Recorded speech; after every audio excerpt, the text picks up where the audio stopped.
Well, thank you for welcoming me into your space. And before I get going, I always start every talk that I give by saying thank you, because you're giving me your time. The only resource that is not renewable, it's your most valuable thing to give. And by being here and giving your time, I am grateful. And I just want to say thank you because I get to do what I do because of you. I have things that I want to share with the world. It is my purpose to get up here and share these things so you don't make the mistakes that I've made. But I need people to be in my purpose. Some people are really good at gardening. They don't need anybody else around to be amazing, but I need you. Without you, I'm a genius in my underwear. And as horrible or as beautiful as that sounds, I appreciate all of you for allowing me to be in my purpose in this moment. So, merci.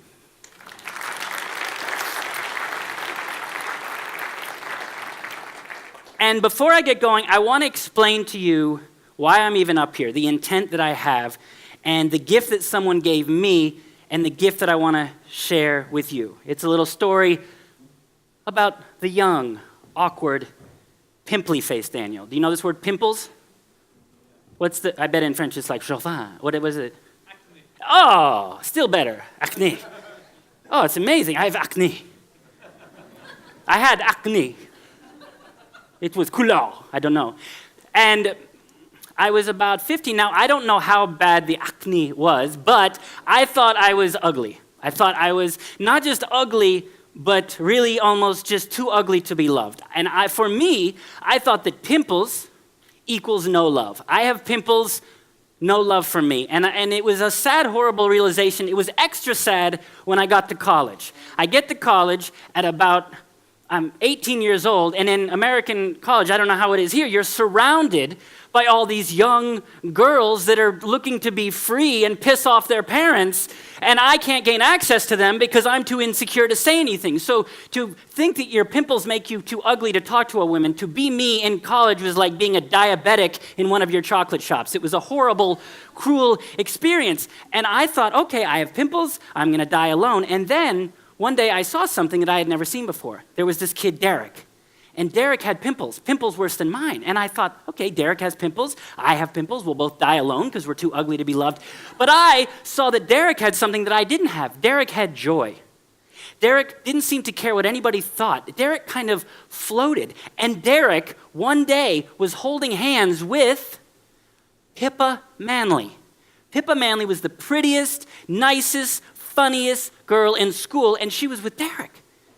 And I couldn't compute. I didn't understand what was going on because I thought pimples made me unlovable. And the scientist in me, I was a mechanical engineer at the time, I walked up to Pippa and I said, Pippa, what are you doing with Derek? And she said, I don't know. I said, he's got pimples. She says, I know. Well, that makes him ugly and unlovable, duh. Why are you with Derek? And she said, I don't know. I just love Derek. And the idea that I could be me with pimples and be loved, it didn't make sense. And so I ran up to Derek and I said, Derek, what's going on? There's only two options. Either Pippa is a prostitute, which would be a horrible moral to this story, or the other thing I hadn't realized was I was wrong.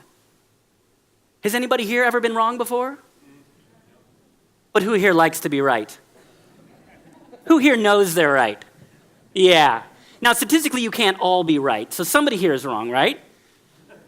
You're all thinking, yeah, I'm right. They're wrong. I mean, it's just obvious. And I went up to Derek and I said, Derek, how did you do this? He said, what do you mean? I said, you have pimples. I have pimples. We die alone. We're unlovable. He said, what are you talking about? I said, how did you get Pippa? And he said, the words that changed my life, he said, I don't know. I just know I'm a 10 out of 10. I said, say it again. He said, I just know that I am a 10 out of 10. And I said, Derek, you have pimples. Where did you learn that you're a 10 out of 10? And he looked at me and he said the sentence that really changed my life. He looked at me and he said, where did you learn you weren't a 10 out of 10? And in that moment, I had a very huge epiphany and breakthrough. Two things. One is Your entire life is different. What you get, what you attract, how you enjoy life, how you go through life is affected by whether you think you're a 10 out of 10 or not. That was the first amazing part, is that I didn't have to live this life of pimply solitude. The other thing is that I learned that I was not a 10 out of 10. And if I learned it, it means I could unlearn it. And it was from that moment on that I had hope and I had clarity that life could be better.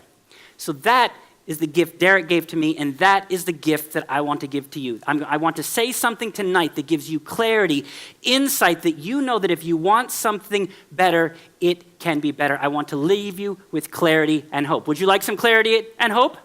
Yes. Anyone feeling a little bit stuck in their life? Oh, you won't admit it. Okay, I understand.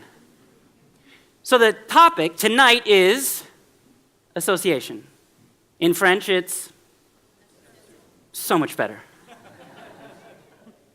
Now, you don't need me to tell you anything to be part of an association. You show up, don't make any mistakes, do your job. You can be part of an association. You know how to do that. You don't need my help for that. And even to lead an association, you're already leaders, you're executives. To be at this level in your game, you already know how to lead groups and teams and associations, so you don't need me for that. What I would like to share with you is the ability to lead an association, whether that's in business or at home, such that you feel good. How many of you have succeeded in many things, but it didn't feel so good when you got there? Yeah. How many of you are so numb from that experience you can't even raise your hand right now? So why is it that sometimes we achieve things, but when we achieve them, we don't feel so good? Now, I'm sure there's many reasons, but the reason I want to bring your awareness to is that when we do things, it feels best, it feels good, it feels nourishing when we are aligned. When we are somehow aligned with what we are doing, when we do something within us and it's lined up, it is resonant with what we're doing, it just feels better. Do you agree? Do you understand? And that's why very wealthy people may not like their job, but then when they go into charity work, they feel more nourished and joyful. They are in alignment with their values. Another thing, that when we get to speak our voice, when we speak up for what we believe in, it feels good. When we get to share our vision with the world, when we put our purpose out into the world, it just feels good. Regardless of what happened, it feels good. And all of that good feeling is really an effect of you just being you. Alignment, speaking up, purpose, dreams, that's all just you being you. It's you being yourself. And you don't need me to tell you the value of being yourself. What I want to ask is, why are we not being ourselves? Why do we not always speak up? Why do we not always follow our dreams? Why are we not always in alignment? What do you think? So I first experienced it, I was about 12 years old, and there was this girl that I liked at camp. And I would do funny things, and she would kind of laugh at my jokes, and I felt really good. I felt comfortable. I felt aligned with me, and she seemed to like what that was. And then about 2 days later, we were hanging out, and all of a sudden, I noticed that I was trying to get something from her. And I instead of naturally being me, I start doing kind of this, and I'm doing that. And she kind of looks at me, and she said, "Daniel, what are you doing?" I said, "I don't know." She said, "This is horrible. Who are you?" I said, "I don't know." "Why are you acting like this?" I said, "I don't know." But the reason I was acting like this, and the reason that I was out of alignment, the reason I wasn't getting what I wanted, the reason I was out of flow, is that I wanted her approval. I wanted her to like me. Now, I know nobody here would ever do something so silly, but just in case, how many people here like it when people like you? Mm-hmm. How many people love the approval? How many people love it when the people, yeah. How many of you, is it fair to say, sometimes you almost need the approval? How many of you would be willing to admit that sometimes you're not fully authentic because you're afraid the approval will be taken away? Why? That's what I want to look at. That's what the scientist in me was curious about. Why did I care so much what this girl thought? Why? It didn't feel good. It didn't get me what I wanted. What was going on? So why do we need that approval? Why? Well, in reality, you don't really want approval. I know it feels that way. You don't want approval. The reason you go for approval is because approval keeps you away from something that you really don't like. So you're going towards approval to stay away from this. Do you know what this thing is, the thing you really don't want? This is rejection. What's the word in French? Oh, that sounds horrible too. God made sure the universe was like, no, let's make that word horrible in multiple languages. Rejection. Do you feel that feeling in your chest? It's got the word "ject," right? Like the fear is injected. Who here is afraid of rejection? Beautiful. Look around and just see yourselves and just know that we're all in this together. Everybody here, no matter how successful, no matter how good our hair looks, most people here are afraid to be rejected. So the scientist in me said, what is rejection? If I'm afraid of it, what is it? So rejection has two components. First component is that there's generally a no in it. Somebody gives you a no. If I walk up to you and I say, I love you, do you love me? And I say, no. Rejection. If I walk up and I say, hey, do you want to be with me forever? No. Hey, this is how I feel. Do you care how I feel? No. So in a rejection, there will be a no. But not all no's are rejection. Because sometimes you get a no and it's no big deal. When you get to the store and the store is closed, the store is saying no. But you don't go, oh God, why? Why did you do this to me, okay? When you get to the gas station, there's no gas. It's saying no. And in fact, to get where you've gotten in this place in your life, you had to push through no's. No's are kind of what make life beautiful. You get to push through the no to get to the yes. So sometimes no's are amazing. Sometimes they're so scary they keep us out of alignment. So what makes a no a super scary no? It's that the no has a meaning on it. We put a meaning on the no, and it's the meaning that's so scary. So what's the meaning that turns a no from a regular old no into a knee-shaking, life-altering, alignment-ruining thing? What is that meaning? So at 9 years old, I had good parents. Logistically, they took care of me, they sent me places, they took care of me logistically. Emotionally, though, my dad never really said good job. It never really felt like he saw me, the person. So I thought, okay, I came up with a solution, which is that I was going to win a big sailing race. He loves sailing, and I thought if I do something that he loves and I excel at it, he'll see it and he'll say good job and I'll know he loves me. So I practice at sailing, I practice. I win the big race at the yacht club, and I remember running up to my dad thinking, this is it, here comes the approval. And I walk up and I say, guess who won? And he looks at me and he says, don't let it interfere with your homework. And I freak out. I think, oh my God, this guy doesn't love me. So I start crying. I think, okay, I'm going to really cry, and he's going to tell me calm down. I'm going to know he loves me, and then that'll be sad. So I start really crying. One of those like super Hollywood Meryl Streep cries with the snot bubble, and you know when kids hyperventilate cry, they're like, why didn't you? So I'm crying, and I look at him again, and I say, why can't you just tell me that you're proud of me? And he says, it's not my job to tell you when I'm proud of you. It's my job to tell you when you mess up.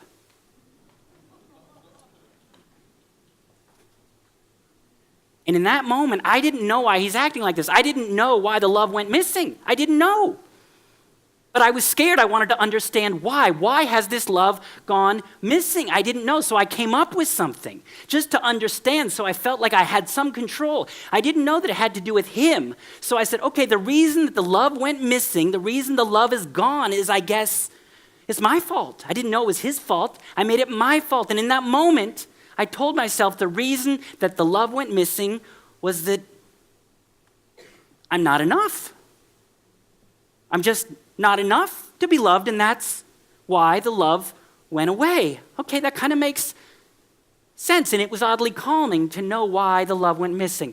The love went missing. The meaning I put on the love went missing is that I am not enough to be loved.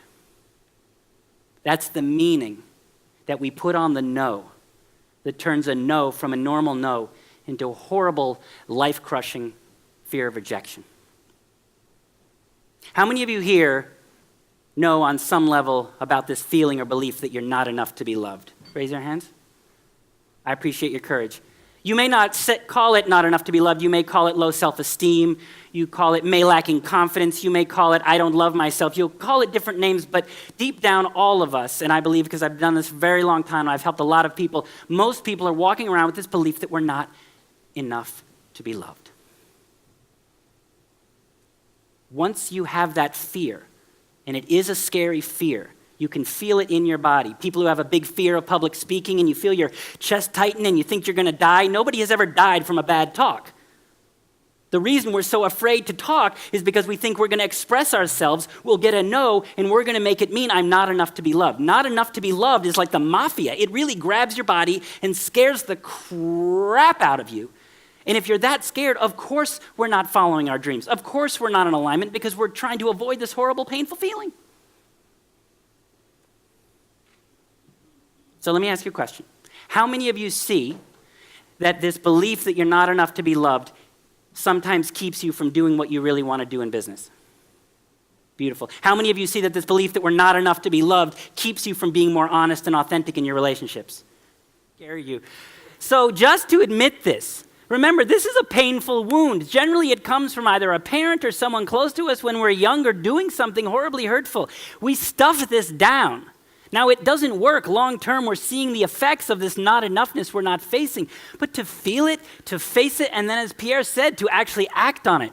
Because when we act on it, what we're doing is we're leaving the comfort zone. And if you leave the comfort zone, we think we might run into something that tells us we're not enough to be loved. Think how horribly painful of a thought that is, even if it's subconscious. And I say it to have compassion for yourselves. I know people that I coach, and they'll say, oh, what's wrong with me? Why didn't I do this thing? And I said, you didn't do this thing because you have the software of a very scared 5-year-old who says you're not enough to be loved. It's understandable you would be scared. It's understandable to avoid this pain. You didn't give the presentation. So for all of you that sometimes beat yourself up for not doing more and accomplishing more and being more brave, have some compassion for yourself, that we're in pain, we're wounded, and that we're acting quite normally given this wound. But the way out of it is what Pierre illuminated to. The way out of it is a secret little gift that the universe gives us, because the universe wants you to be you. That's all the universe really cares about, is that you go out and be a unique expression of the universe. So when we tell ourselves we're not enough to be loved, we stop being authentic. And when you say you're not enough to be loved, you kind of turn to the universe and God and say, hey, you messed up. And the universe and God are like, what are you talking about? We made you perfect. I made you human. I could have brought you back as a rabbit or a fish. I made you human. You're my ultimate creation. Don't trash my work. So the universe wants you to be authentic. They want you to heal this wound. So they give you a little cheat code to allow you out of this prison that we've created for yourself. And that thing is that when we're feeling the effects of not enoughness, we don't have to act. Even though we feel the fear, we don't let it win. And this little thing that the universe gives us, which is our way out, is courage. In French? And what's French for heart? Courage allows us out. So for me, when I felt not enough to be loved, what I did is I went out and I thought, okay, I feel unlovable. I want the outside world to love me. And I didn't know how. And then I was at camp and I saw these two girls, and one girl turned to the other girl and said, hey, I like a funny guy. And I went, I can be funny. If I'm funny enough, will I be lovable? And I spent 10 years as a comedian telling jokes in front of thousands of people, partly because it was fun, partly because I thought if I was just funny enough, some pretty girl that smells like vanilla would love me and I'd be lovable. So how many of you can recognize that there's something that you do where for me it was to be funny, for you to maybe be successful, to be accomplished, to be special, to be capable. Do you see that there's a word that you feel you almost have to do to be loved? Can you raise your hand? How many of you think you almost need to be successful to be loved a little bit? That you need money and accomplishment so people will know and love you? So here's what I want to tell you, each and every one of you right now. That belief that we're not enough to be loved, if it was true, yes, you'd have to go out and be different, be prettier, be thinner, be taller, be smarter. If you were not enough to be loved, it's true, you'd have to go out and do something so the world paid attention to you, gave you attention, if it was true. But what's the source of the lie that I told myself and you told yourself? The reason I told myself is because I didn't know it was my dad who couldn't share. He just couldn't say. How many of you have a dad or a mom who just can't say they're proud of you? That's where the love went missing, which means the belief that we made up about it's made up. Not enoughness, this belief that you're missing something, that there's something wrong with you, it's made up. It's not real.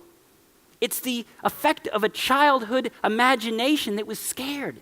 In reality, each and every one of you right now, without changing a single thing about yourself, is lovable and perfect as is. Can you feel that? Can you feel how life would be a little bit different if you knew you were already lovable and didn't need the outside world to approve of you to feel that? Can you understand what I want you to do right now? I want you to think of a situation that brings up this fear of rejection. I want you to think of a situation that would bring up this fear of rejection. Maybe it's to tell a partner how you really feel. Maybe it's to start a business and it's going to fail. I want each and every one of you to think of a situation that when you think of doing it and failing, it brings up that chest-tightening feeling of rejection.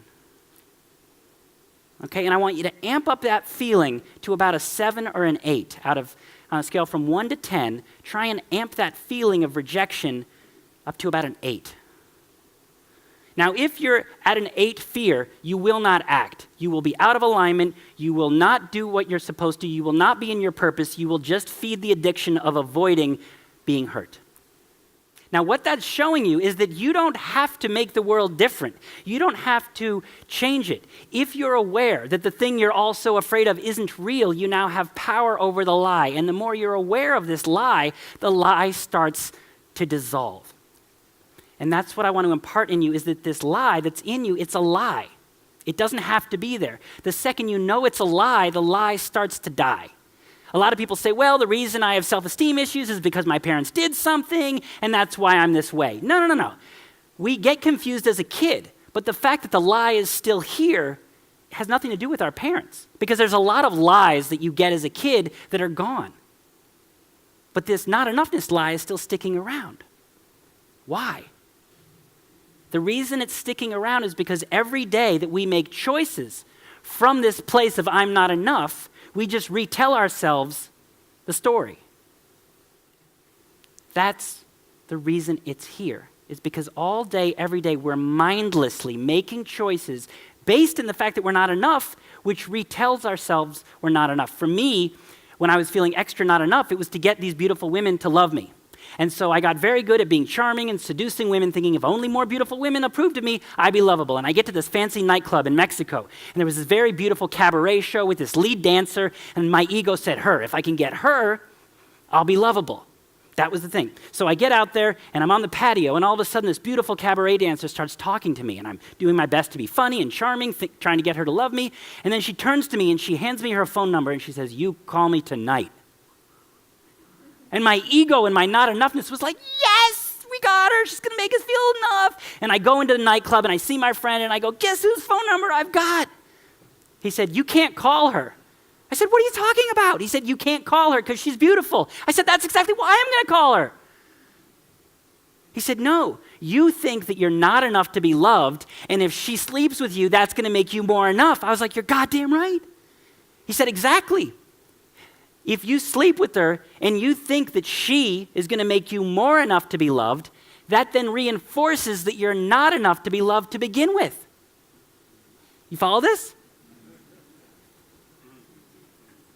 All you successful people that went and became successful in the name of being more enough, you constantly for the last multiple decades told yourself you're not enough to be loved to begin with. That's why you keep becoming more and more successful, but never fill it up, because by chasing, we're emptying ourselves simultaneously. Do you see the insanity? And the universe doesn't want that for you. That's why there's suffering in your life, your relationships that are struggling, your lack of alignment. That's the universe saying, stop. I'm sending you this visceral, horrible aspects of your life to wake you up that there's something beautiful about you. See, we have this belief that there's something wrong with us. But the universe is saying there's something so beautiful about you that I'm sending you suffering to waking you up to your own internal magnificence. The pain means you are lovable. Now, this is a very intense, beautiful moment. How many men here want to know whether I called her or not? I tell this story all over the world, and to me it's this beautiful story where I transcend the angel and the devil, and men always come up to me, did you call her? Did you? Did you? Did you? Did you? Did you? I'm sure there were a couple people like that, hanging around Jesus. Jesus says, love thy neighbor. And the guys are like, yeah, but what about my neighbor? So I understand. Here's what I did. It was not easy. I'm sitting there with a phone number, and really, I'm addicted to the approval, and I'm sitting there, and it was a real devil and angel moment. The devil was like, yeah. This is a dramatization. This is not actually how I make love. Although in French, bonjour, bonjour, okay? And then the angel says, Daniel, no, you are lovable. Uphold yourself. And the devil's like, no, uphold yourself tomorrow. Fuck her, get her, do that. And the angel is saying, no, don't do it. And honest to God, it was one of the most intense experiences of my life. It was like an addict flushing his drugs down the drain. And I just sat there and I tore the number up. And I don't know what was going to happen, but all of a sudden, I felt this incredible feeling of warm love flow through my body. This almost deep self-love, divine love, universal love, it flowed through my body, and it was much more beautiful and intense than any love any pretty girl could show me. And the reason I tell you this is because it takes courage to be you. It takes courage to be in alignment. It takes courage to not let the not enoughness win. But when you do, I promise you, you will be rewarded by the universe who wants you to be you.